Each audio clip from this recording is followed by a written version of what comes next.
free iHeartRadio app. I got some Miller Lite Draft Party tickets to give away 13 days from today, just a couple of Thursdays from now, at U.S. Bank Stadium. Local KFAN coverage, by the way, is brought to you by Pep's Draft House Pizza, but we're giving away tickets via your talkback. So using the free iHeartRadio app, you hit that microphone, give us up to your best 30 seconds. What do you think about the draft? What do you think about conversation earlier today? You're all in on Penix or any of these quarterbacks. You want them to stick and take a defensive player at 11. Give us your thoughts, the talkback, and one of you is going to get some tickets to the Miller Lite Draft Party.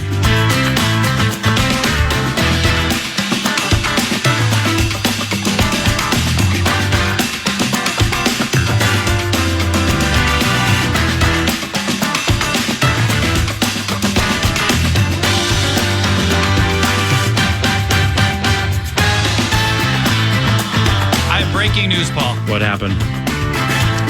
As you know, Daryl Hall and John Oates are at a pivotal point of their relationship. Yeah, there was a restraining order like within a year. Daryl Hall surprised the world when he filed a restraining order against John Oates last year. Yeah. We now know more of the details behind it. Okay, well, let me just see, because I didn't read a lot about this. I just went headline gazing when it happened, and that was exactly it. Daryl Hall has put a restraining order on John Oates, and I'm going to assume that it's something songwriting related, or like I wrote this song and get these royalties. And you're close. Okay, because Daryl Hall, like I saw Daryl Hall on, and I think he did it years ago. Bill Maher has he has like this. Well, he lives in California where pot is legal. Yeah. So it's like he's. Oh, the interview bit? Yeah, the interview bit down by the bar in like a basement. Yeah, and he just gets high and talks to people. And he's talking to somebody and he just fires up the fattest doob this side of Cheech and Chong. Yeah. And offers it to the guest or whatever, and they'll sip some bourbon and just have really relaxed, chill conversations. I mean, it's the bitterness in the heart of my guy Daryl Hall. When I watch that, I'm like, damn, man, he owns an island off Nassau, in the Bahamas. He owns castles, and money and what you own does not in any way guarantee or lead to happiness. But I just got the feeling is like when he was laying out all these bitter things, and none of them had to do with John Oates, with the exception of, we really took it personally when people called us Hall and Oates. Sounds like we're some freaking farm band from the middle of Altoona, Iowa. We are Daryl Hall and John Oates. Nobody ever, except me, after I heard that 20 years ago, I never called him Hall and Oates again. Right. Everybody's Hall and Oates, Hall and Oates, Hall and Oates. And but the bitterness that he had for record labels and things that were signed before, and people can't write songs anymore. And it's like, my man is so bitter. This is aggressive. It really is. So now we know more of the details. John Oates wants to sell all of his half of the music. Wow. He wants to sell his half of the shares of the catalog. Of the catalog, right? Yeah.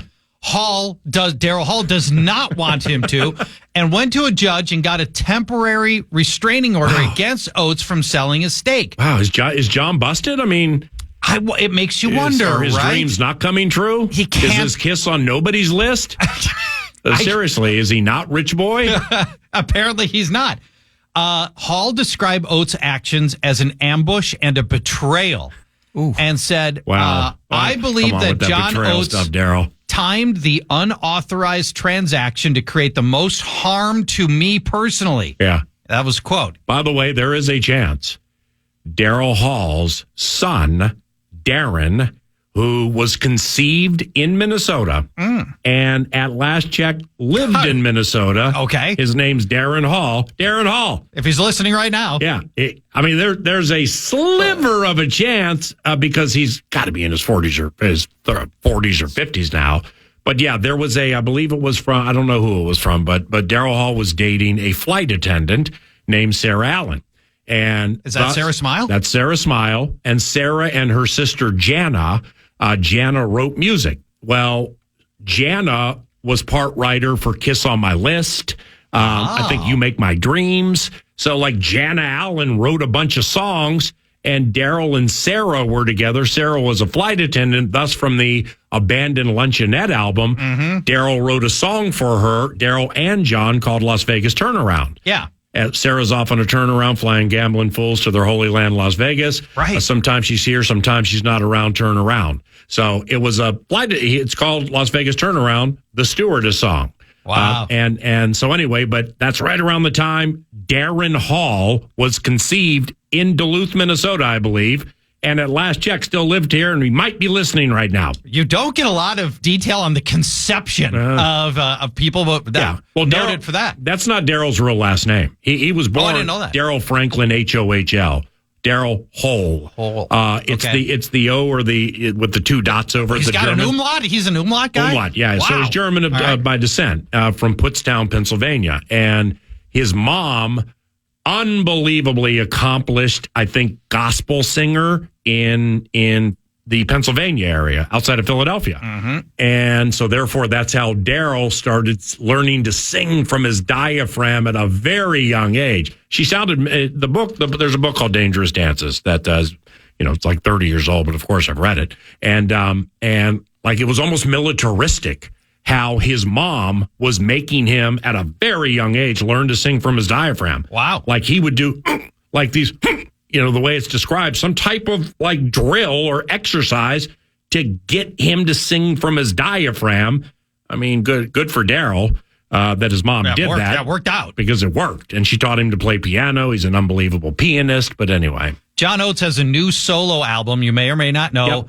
Ironically, I think he was at the Fine Line recently. Ironically called Reunion is the name of it.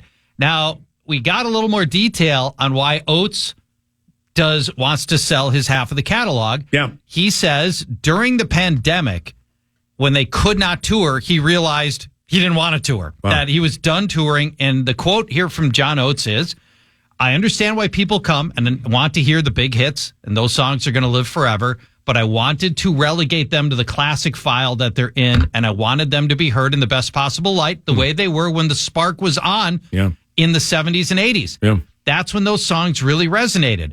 To keep playing them, for me, was no longer interesting, and I want to do something else. Wow, that's unfortunate that he wants out of his half of the business, and Daryl Hall won't let him out. I've always, kind of wondered that about long-standing bands. Like, it's Daryl Hall and John Oates performed at XL Energy Center within the last 5, 6, 7 years. All right. And I thought it was going to be the cut off the thing in the middle, and it's like semicircle because they couldn't sell it out. I was wrong. It didn't sell out, but there were probably like 13, 14, 15,000 people there. It's pretty impressive. Well, this is like 2017, 18. Okay. Well, they're getting like $350,000 that night. Yeah. And I think Daryl was at the time 70 or 71. John was right around there. But to fly in the face and antithetical to John's point, right? I mean, you don't want to sing Maneater for the 90,000th time, right?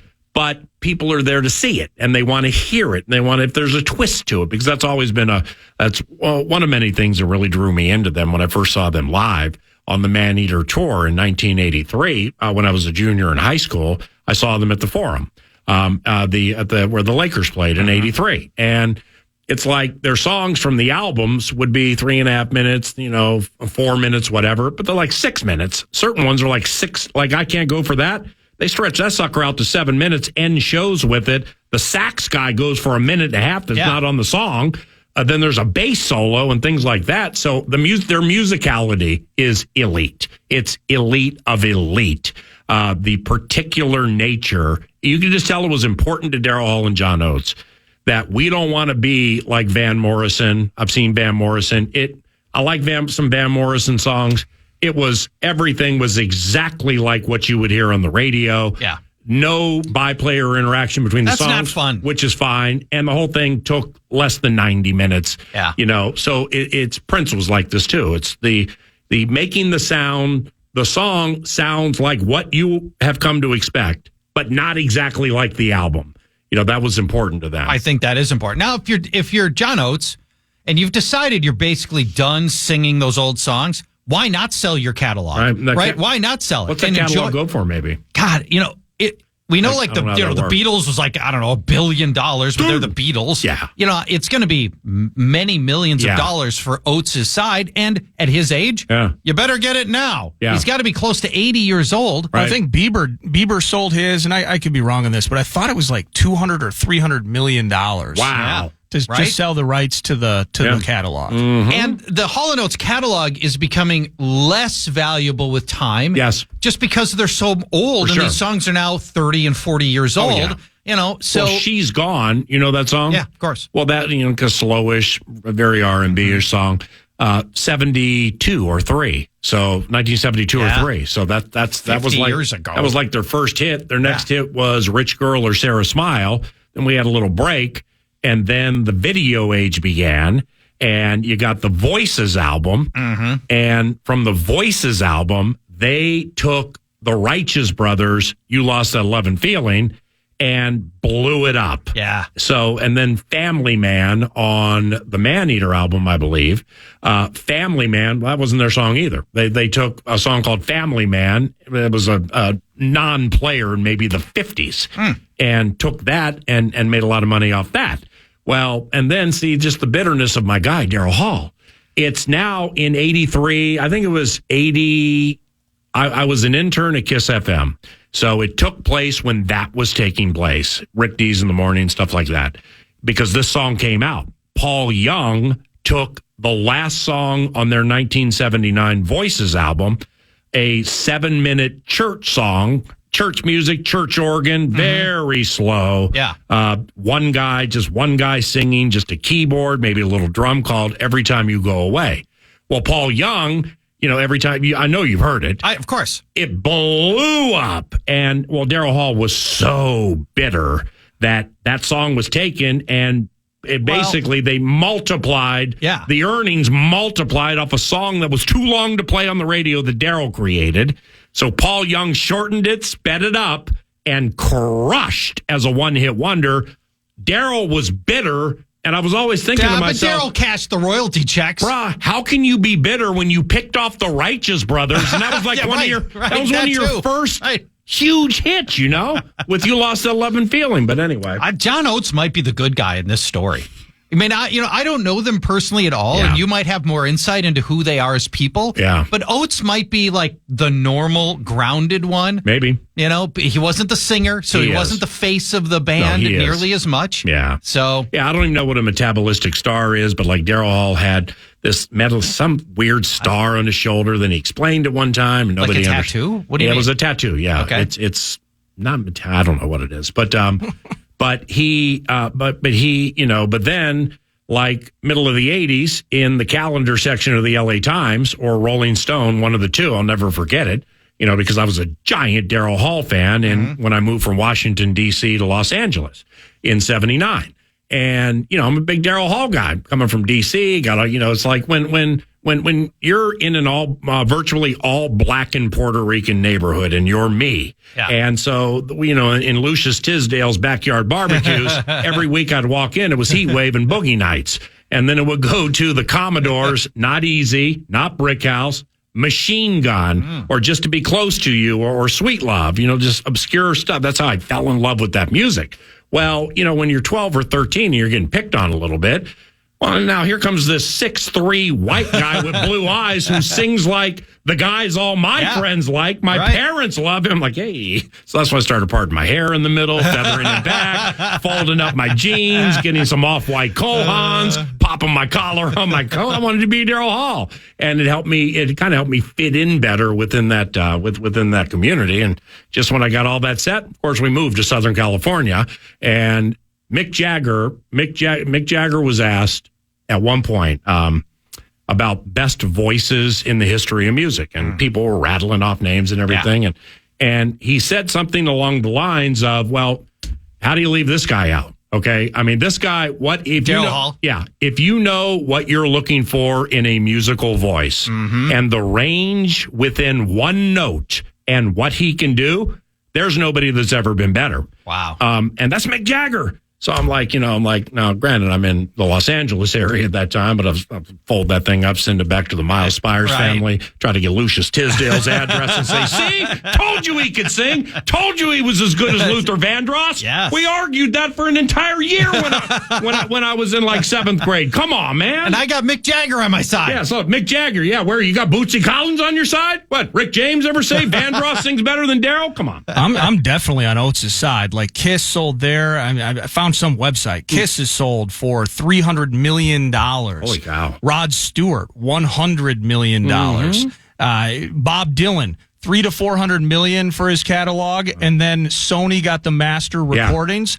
Another potential $200 million on top of that. Yeah. I mean, Katy Perry has sold it's quote a Litmus Music, a bundle of music rights for $225 million. Yeah. I mean, and maybe kind of like any investment, awesome. you could hold on to it, but if you're in the music business and maybe these guys are in their 70s now with Hall & Oates. Well, Charch is right. I mean, it's Get out. farther you go. Correct. This would be on the decline, maybe. It's opposite the NFL salary cap. And like if Justin Jefferson is like waiting for the salary cap to go up, so supposedly he and his camp reject a deal from the Vikings. My intel is they were quite close, and then maybe Justin's the salary cap leap this year was greater than a lot of people thought. That's right. It might be greater again. So, I mean, if you're waiting for that, I'm not mad at you for that. Price of Charch's favorite band, Explosions in the Sky. They actually had to pay to get rid of their music rights. Pay somebody to take it. Yeah, I'm kidding. They do good work. Yeah, Nashville. I'm going to stop right there. I won't even give the initial. Yeah, don't go there. Don't go there. That bad? Let me ask you this. Let's piss off Common. The Beatles. All right, forget our musical proclivities, our what we enjoy for music. Whether we like the Yellow Submarine. Really not the high water mark for the Beatles, I don't think. It was a massive hit. Massive hit, okay? But then again, so was Bop by Hanson, all right? So when Common says 7 out of every 10 people are... anyway, if the Beatles flew over, okay, so we got no Beatles. If they fly over now with that floppy hair and the black suits and the white shirt and the skinny black ties, you love me, yeah, yeah, yeah. Hey Jude, fantastic song. Come Together, fantastic song. They got about 10, 15 that I legitimately like. But if they flew over now, what do you think their impact would be? None. Negligible. No, yeah. I mean, just, 2 a.m. on... Bruh, it's a zero. Well, yeah. And it's not because they're not good artists or musicians or whatever. They're great. Yeah. But they were great in their time, advancing all of rock and roll forward with their sound. Yes. And how they developed as artists. But that was 50 plus years ago. Yeah, because and music's moved on. Ringo would be a DJ, and McCartney and Lennon there's one of them's on auto-tune. Yeah. The culture of music, has been so corporatized over the last 25, 30 years that a Beatles, and there are still, it would be doing it a great injustice to not acknowledge how many awesome singer-songwriters are out there. Well, name somebody new, and there, obviously some people are clued into it more than we are, but that would be the Beatles. They would exist in obscurity for sure. So then, like the Animals and the Monkees, the ones who tried to be the Beatles and always opened up for them. I mean, with all due respect to a place I've been a million times. Yeah. Well, they're lucky to be at Bunkers on a Monday night. Correct. I'm not in this day and age. All right. It's 11:26. You're listening to 9 to Noon. Man.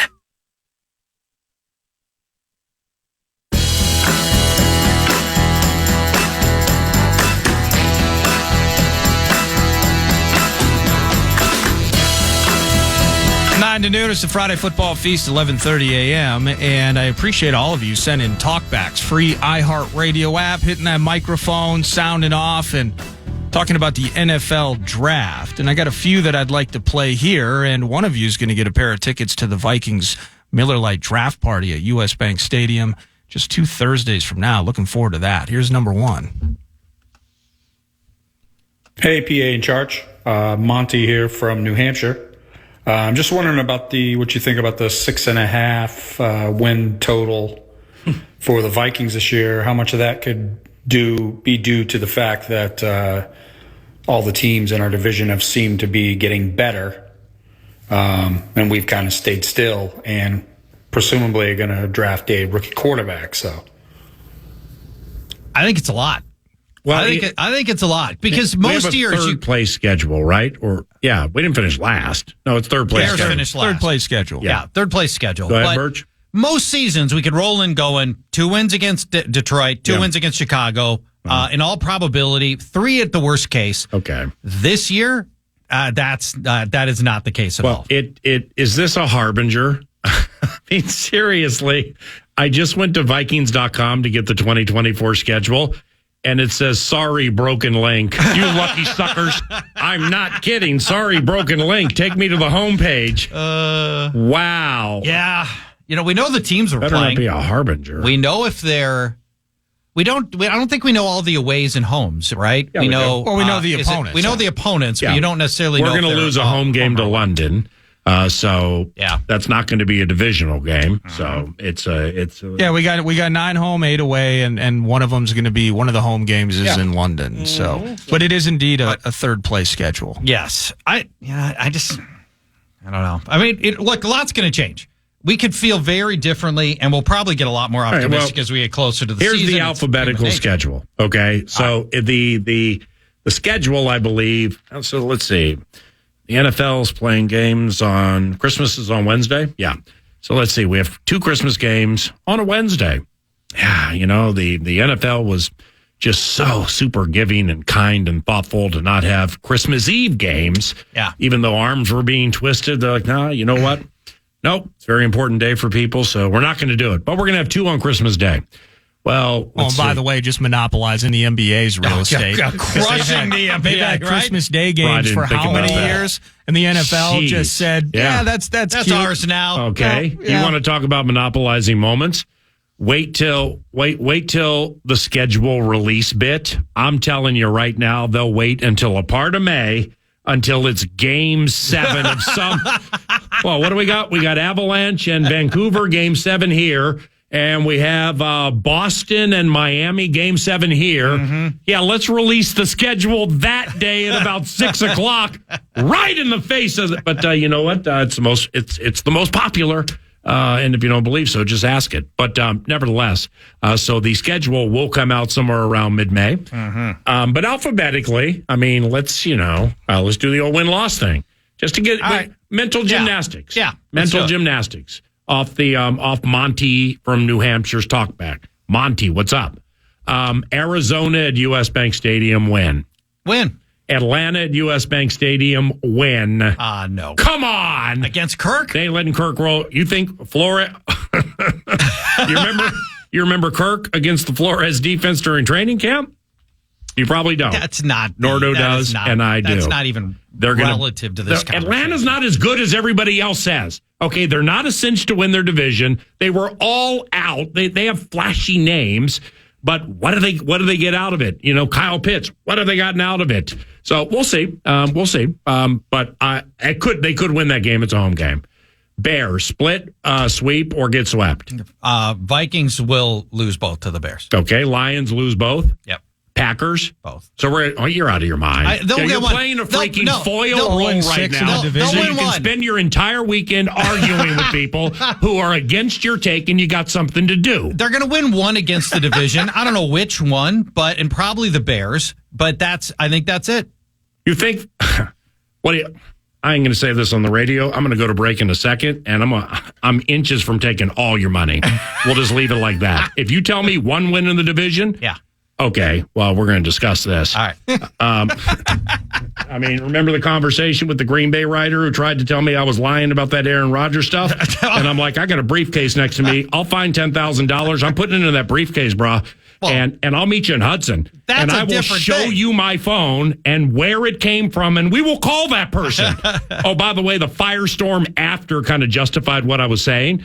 And I'm like, you bring your $10,000, I'll bring mine. I'm taking your money. Yeah, but that's totally different than speculating wins and losses in the future. The point is when the credibility A or the football mind B is challenged that much. That leads to the old put your mind on the money and your money on the mine. Now that I got me some Seagram's Nords. Yeah. If you're going one, I do the rest of the I don't know. But if you're going 1-5 in the division, me off. and we're talking about that 6.5 total, so you got to go 6-5 against the NFC West. I think is in the mix. Well, forget all that for a minute, please. With all due respect, okay? Yeah. The over 1.5 wins in the division. Yeah, over 1.5, under 1.5. I mean, I'll give you 3-1. That's a 3-1. My 3 against your 1. Not right now. No, that doesn't go on the microphone. Too many people listen. But it's something to think about. Okay? A lot of that. Now stop. Yeah. Stop. Is it one win or not? I think 1.5's a fair over under. Is it 1 win in the division or not? Yeah, 0 or 1. Got it. That's unbelievable. Now, the big thing that this will hinge on, but I understand what you're saying, is the health of the other quarterbacks. But if you told, but it hinges on nothing. Too. It hinges on us sucking more than sucking ever has sucked. It's us. Copyright Jared Allen in 2010. Embrace the suck. It's heading into the season knowing you're terrible. I mean, we're gonna head into the teams that win 1 or 0 games in their division are freaking relegated in the Premier League. I mean, you're making it sound like Aston Villa. You kidding me? Sam Darnold. I got Watford up in this thing right now. Today, 2 Darnold. weeks before the draft, we're starting Sam Darnold. He's got a career 375 winning average. Okay. He might be better than that now. He could be all the way up to like 385. Yeah. And I just I don't walk in with a ton of confidence right now. I understand. Well, with the right to change. I understand. Talk to me after the draft. Why don't you give me half the money you were going to bet? Then we'll go out back, I'll kick you in the nuts, and we'll call it a day. So what else from the Tolstoy did you want to dive into? I want to talk about this, Paul, because nobody's talking about it. What?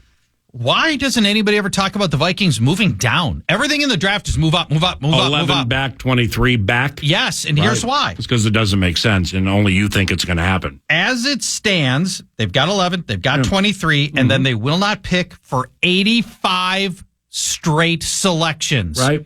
A lot of good players in their chart. Trying to move 23 especially down so that you can get seconds and thirds. Get back into the strap. No, is it blowing up? I got 7 texts in the last 90. Okay, we're not mad at each other.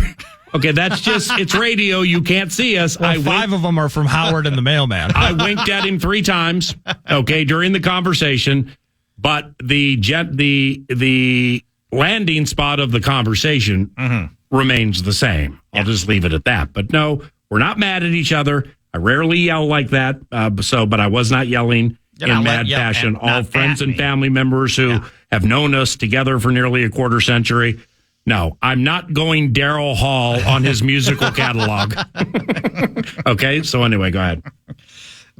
So if the right player isn't there at 11, the Vikings, the draft just doesn't fall quite right. At 11 or 23, I think there's a real trade down scenario so that Kwesi doesn't have to go 85 picks without a pick. Right. And nobody talking about trade down. I think there's a real chance that there is going to be a trade down for Minnesota. There's somebody we both know who's associated with said colors. Just want your opinion on this. Yeah. The home games. Okay. So Bears L, Packers L, Lions L. Probably, yeah. Well, no, it's. I've got that one win. I see what you're saying. I've got that one win. I see what you're saying. Yeah. Okay. So you're deducing. Yeah. Okay. The rest of the home games. You ready? Arizona's a win. Arizona. Okay. After that, it doesn't work. I was trying to think of the worst teams in the NFL. I'll lie to you, but they're actually already kind of on there. Like Jets, but A-Rod is back. Niners, Cardinals, Colts, bring it, Jonathan Taylor, bring it, Anthony Richardson. Go ahead and look at Brian Flores against running quarterbacks over the history of the NFL, and tell me he's not going to throttle him, David. I'm super excited for him. No, it's Texans. They're awful. Oh no, wait, they got C.J. Stroud. They do. The Texans are going to. No, by the way, but they're due a regression. You need to reshape your mind. Yeah, Super Bowl winning Texans. Okay.